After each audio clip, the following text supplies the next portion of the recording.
So, welcome to week 4 of the course. Last week, we started looking at the biomimicry design spiral, which is the process for understanding lessons from nature and creating innovative solutions out of it. The biomimicry design spiral was created by a designer, Carl Hastrick, in order to be able to apply biomimicry in an easy way in order to learn the lessons from nature. Now, we have looked at define, biologize, and discover, which are the first 3 steps in the spiral. However, we'd like you to remember one important thing here, which is that they are not just linear steps. Step by step, you go through the steps, and at the end of it, you will have an idea. That's not how this spiral works. Remember the word, the clue is in the word spiral. Because it's a spiral, it is an iterative process. Many times you may have to go back and forth between the steps in order to refine something that you've done earlier based on new insights or new information that you get in a step. So it's an iterative process, and always remember that as you go through the spiral. Also, we hope that all of you have identified a UN Sustainable Development Goal that you want to work with. If you have not already done it, please do so. Look at the 17 UN Sustainable Development Goals. Find out the one that appeals to you the most. What is the emotional connect you have to that goal? Understand that goal better. Look at the targets and indicators for that goal. And then move on to the spiral. Start the define step. Define the problem statement that you would like to address under that goal. It's important that you do that in order to get the full benefit of looking at the spiral. Because remember that biomimicry is a practice. It's not just theory. It's not just looking at these videos and reading up on some things and you will understand and become a biomimic. That's not how this will work. You will have to do this yourself in order to be able to understand it better. So please take your goal and work along with us as we go through these sections. So you've looked at define, biologize, and discover, which means that you now have a list of organisms that perform a function that you are interested in. This function is connected to the define question that you have set up. So you have a list of organisms, you have a list of biological strategies associated with that organism. In a way, they perform a certain function. So that's what you must have before you jump into the abstract step. Now, before we go to abstract, there is a term that I would like to introduce to you, and this term is design strategy. Now, strategy, as you know, is how something is accomplished. We've spoken about this several times before. A biological strategy is how a biological function is accomplished. So a design strategy is how a function is accomplished without using any technical terms, in very, very simple language. And we're going to see that with an example now. But before that, the design strategy, the key feature of a design strategy is that it uses very simple language, and you can use simple diagrams to highlight the functional elements of the strategy. And this may sound a little complicated right now, but we will see that with an example shortly, so just bear with me here. Another important aspect of a design strategy is that anyone looks at the strategy alone. They look at the description and they look at the diagram. They will be able to design the same function without knowing anything about how you got to that strategy. So that's what a design strategy is. It has enough information so that if somebody wants to design for the same function, they will be able to do it. Let's see the example. And I've purposely picked up a non-biomimicry example here. And the example is going to be that of a notebook. So the first step in writing down a design strategy, putting together a design strategy, is to understand the function that you're designing for. So what is the function of a notebook? Think about what the function is of a notebook for you. Now, I have used to write down or record large amount of information on paper and carry it around. That's what I think is the function of a notebook. Given that this is the function of the notebook, what is the strategy that a notebook employs in order to accomplish that function? So if I have to write down and carry a large amount of information with me, what is the strategy? How does it accomplish that? And the strategy is, remember, this is a design strategy, so it has to be very simple. And I'm going to read it here so you can follow it along. Let me use the pointer. A notebook is comprised of several sheets of blank paper fastened together along one edge. The sheets in the notebook are of the same size. To protect the paper sheets from damage, they are placed between pieces of thick material like cardboard that is of the same size as the sheets and then fastened together. This is my design strategy for the notebook, given the function that I have picked up, and I have drawn a simple diagram that focuses on the key functional elements of this strategy, which is the fastened along one edge, the stack of sheets, and the 2 sheets of cardboard to prevent damage. So this is the design strategy that you see in front of you for a notebook. Remember, the key thing about a design strategy is that there is enough information such that if someone wants to write down or record a large amount of info on paper and carry it around, they can do it by looking at this strategy. Nothing like practicing it on your own, right? So I urge you to pause the video for this exercise now and do the design strategy on your own for a simple object, which is a pair of scissors. What you need to do is the basic function of the scissors, what is that you are going to do a design strategy for, what is the design strategy in simple words, and a simple sketch that focuses on the functional elements. Now, I have said use the biomimicry taxonomy for ideas on the function. Remember that even though this is not a biological entity, it is not an organism, I have recommended that you can use the taxonomy for ideas on the function, on what are the words you can use to describe a function. So what is the basic function of the scissors? It could be cutting, whatever it is that you want to think of as a basic function of the scissor. And then how does it work to accomplish the function? What are the key functional elements that come together in order to make this function happen? And draw a very simple diagram. Don't just draw the same diagram of the scissor. Draw a simple diagram focusing on the function that is being accomplished. Go back to the example of the notebook in case you have a question on how to actually do it. Now, don't forget to record this in your biomimicry diary, because then it will be easy for you to look at it later on and refer to it later on. So this brings us to step 4 of the spiral, which is abstract. And in abstract, what are we trying to do? We are translating the biological strategy to a design strategy. In Discover, you have come up with a list of organisms and the associated biological strategies that they have in order to accomplish a function. Now you're going to take those biological strategies and convert them to design strategies. And how you're going to do it is take each organism's biological strategies one by one, identify the key attributes of that strategy, and convert it to a design strategy. Remember, you're not going to do it for all the organisms all at once. You're not going to combine all of them all at once. You're going to take each biological strategy one by one and convert it to a design strategy. Now, this is how you're going to do. The biological strategy is how the organism accomplishes a function, and you're going to convert it to a design strategy to show how the same function is accomplished, but without any biological terms. So you are going to translate the biological strategy to a design strategy for each organism that you have identified in the Discover step.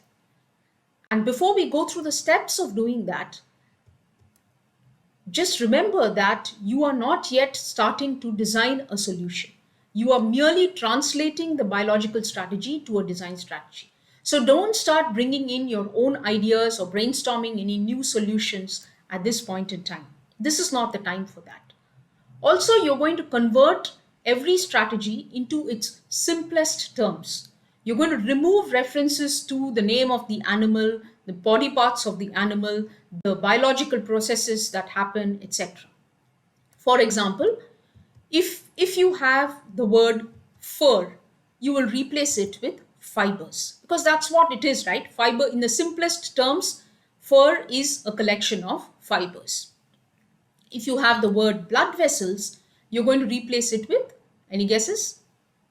Tubes, because that's what, in the simplest terms, blood vessels are. Skin can be replaced with membrane or covering. Shell can be replaced with a hard casing or a covering. Breathing can be replaced with exchange of gases. Digestion can be replaced with breaking down of complex molecules. Now, this is not a hard and fast rule that I have tried to give here. I have just tried to give you examples of how you remove references to biological terms. When you're creating a design strategy, you are trying to move from a specific biological strategy to a general strategy on how to accomplish the function. Go back to the notebook example if you're having difficulty understanding this. What is a general way of describing how the notebook accomplishes the function of carrying around large amounts of information with you? And how do you accomplish that? So, the same way here, you are going to take a biological strategy that has a lot of specific mechanisms on how the organism does it and convert it to a general strategy that anyone could use in order to design for that function. Let's look at the steps on how to do that.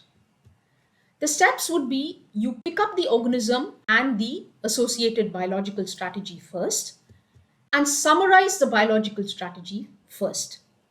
Write it down in your own words. Identify the keywords and concepts in that strategy. Translate those to non biological terms, and then put together your design strategy with a simple description and a simple sketch or a diagram. We're going to look at this in detail with an example. The first step is summarize the biological strategy. So pick up the first organism that you have identified, take the biological strategy of that organism, explain it in your own words. Don't just copy paste it from Ask Nature or any other source. Write it down in your own words because only then you will understand it fully.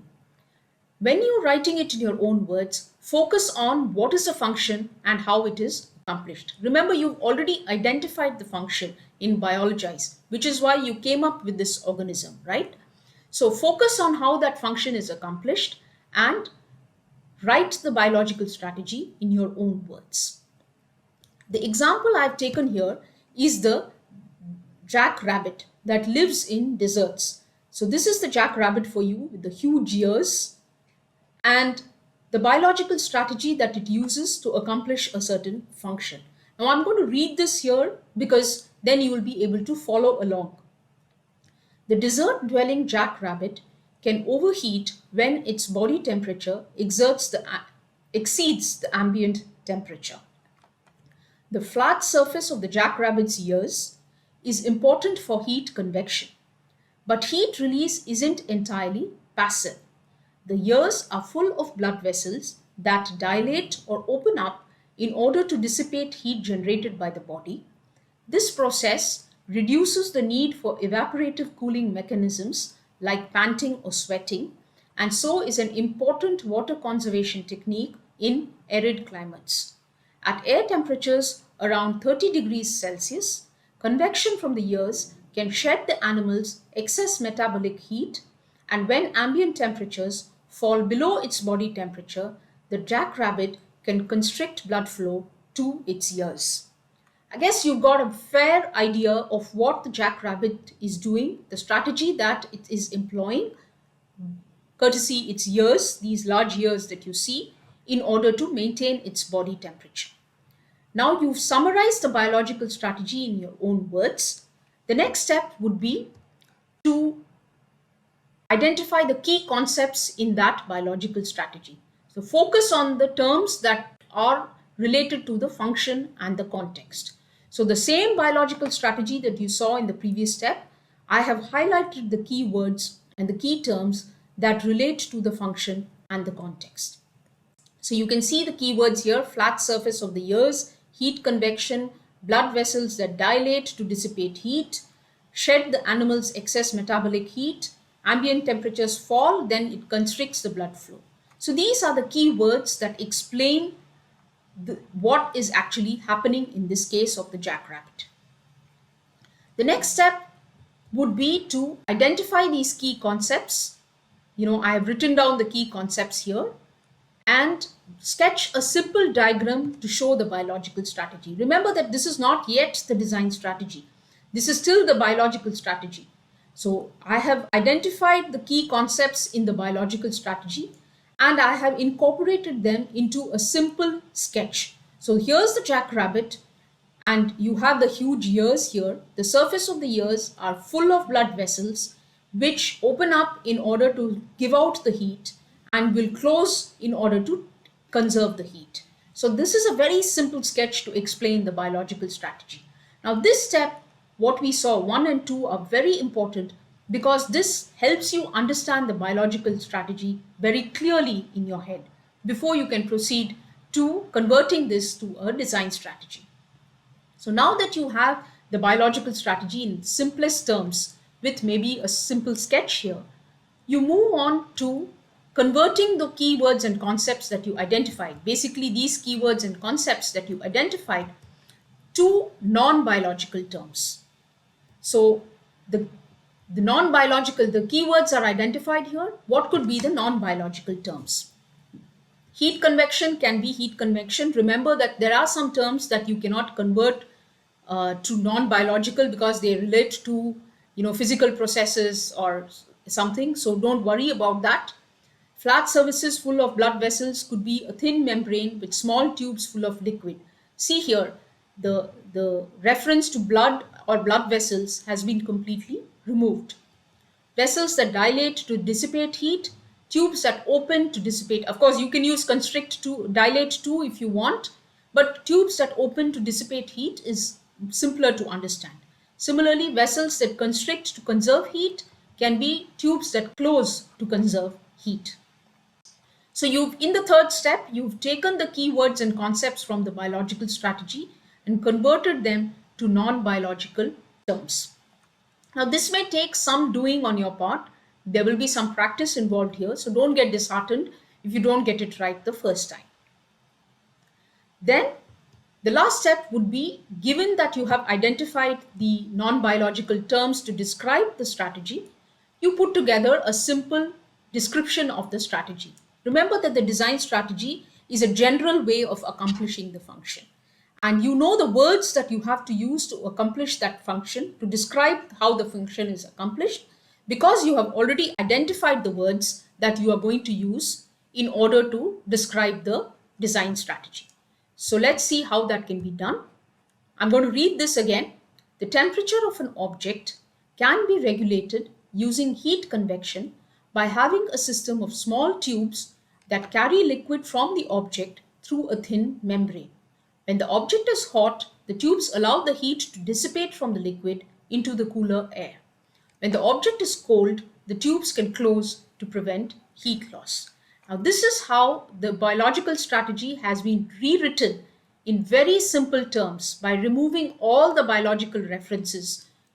You can't even see that this is from a jackrabbit or it is about ears and blood vessels. None of that is here.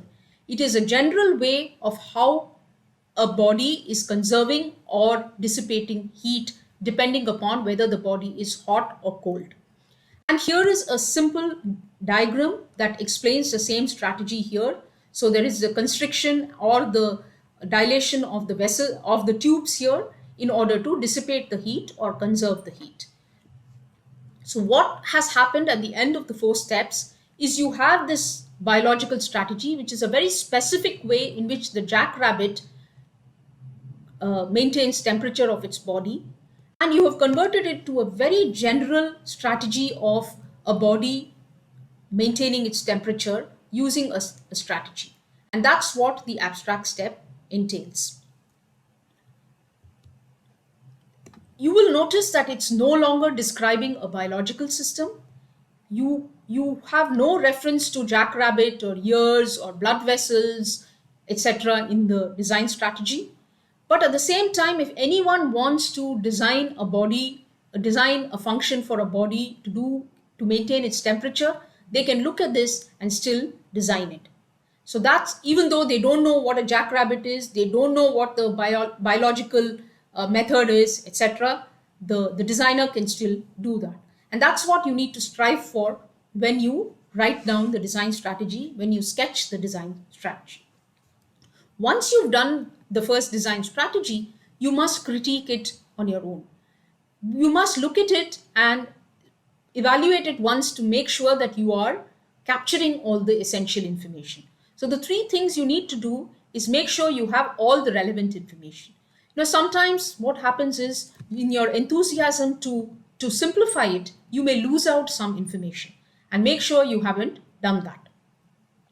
Also, remember your defined question and the function that you brought up in your defined question. Make sure that you have captured that in your design strategy, because there's no point if you lose sight of the function that you are designing for and write a very beautiful design strategy. That's not going to work. So therefore, make sure you have captured that. And also try and look at whether you've been able to get some new insights in this process, because that will help you move on to the next step. Remember, you will have to do these steps for each of the organisms that you have identified and discovered.